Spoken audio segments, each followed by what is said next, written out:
because he's got action figures. He does have action figures. ASU doesn't get those types of defensive tackles. No. They don't get defensive linemen that look like that. The mountain men. The mountain men. And not because they live in the mountains, it's because they look like mountains.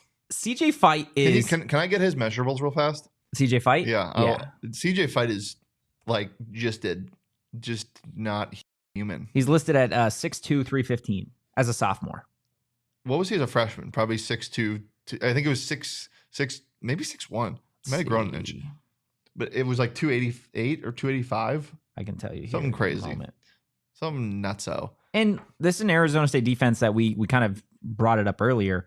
There's not a lot of like guys that went and proved it in 2023 along this defensive line. So like for CJ Fite to come back and have the entire like pressure of being the guy on that ASU defense, I think is going to be interesting to see. It's not even letting me check it out. Regardless, he's 315 pounds as a 12-year-old.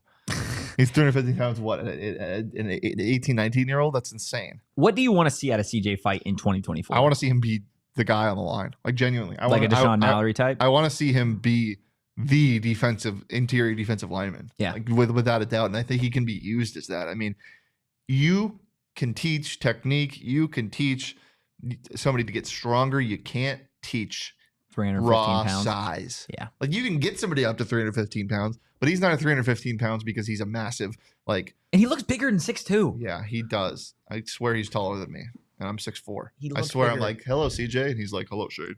Yeah, he speaks with the voice of God. Hello, Steve. No, you can't teach raw physical size. Yeah. As I said, you can condition guys up to 315. You can beef them up, but he's not a beefed up 315. He can be a beefed up 330. Yeah. He's a beefy 5-layer defensive tackle for sure. Yeah, he's a beefy 5-layer. He's even got a little crunch wrap in him. Oof, damn, dude. CJ.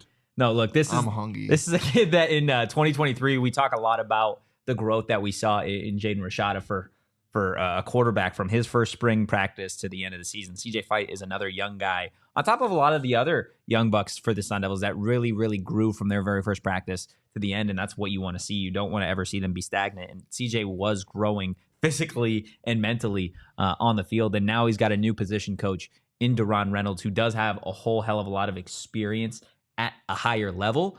I sat down with Deron Reynolds, and this is what he had to say about what he wants to see from CJ Fite heading into 2024. You're watching a toothbrush play Billie Eilish.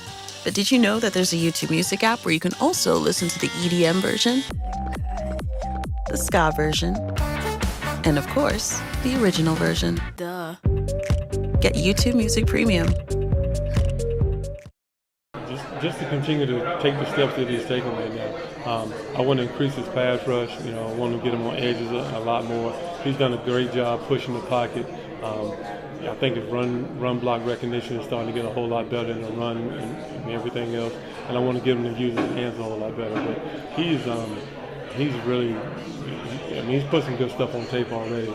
But I think he could really be a force in this league. I'm really excited about getting him to where he wants to be. You remember what I said last year? Or just last year, whoa. Like earlier about defensive linemen, how you got to redshirt them mainly? Not that guy. One, he didn't really have the opportunity to do that because they needed his help. But two, he was already... CJ, help! Yeah, he was already massive. Yeah. Like, and getting those game reps your freshman year is so important. Yeah. Yeah. Turning him into a pass rusher, dude. That would be scary. That'd be terrifying. That'd be scary, dude. That'd be so scary. Yeah, Ray brings it up in the chat. I would love to see CJ Fite be the ASU's version of an Aaron Donald, just beast. Yeah, I could just totally see in this Brian Ward scheme, you bring up, Jordan Crook or something as showing blitz, and you get him to engage with a left guard, and somebody then engages with the center, and CJ Fite's coming around the left guard, unblocked. And the left tackle is already dealing with Clayton Smith or something, and he's coming unblocked and it's like that Geno Smith, Pac-Man just chasing them. It's like that Geno Smith play when Aaron Donald's coming, you can literally hear him on the camera go, "Oh shit," or "Oh god," or something. No, he said, "Oh my god." That's the type of player that I think CJ Fite has the potential to be. My eyes lit up the moment that Deron said that he wants to increase his pass rush ability. And we talked earlier about you lose a guy in BJ Green that had 6 sacks there was, again, in the portal, an emphasis to go get guys that can really do it all. Fiaseu, the linebacker, he had 5.5 sacks, 11.5 tackles for a loss last season as a middle linebacker. 5.5? Yeah. So that would have been second on Arizona State.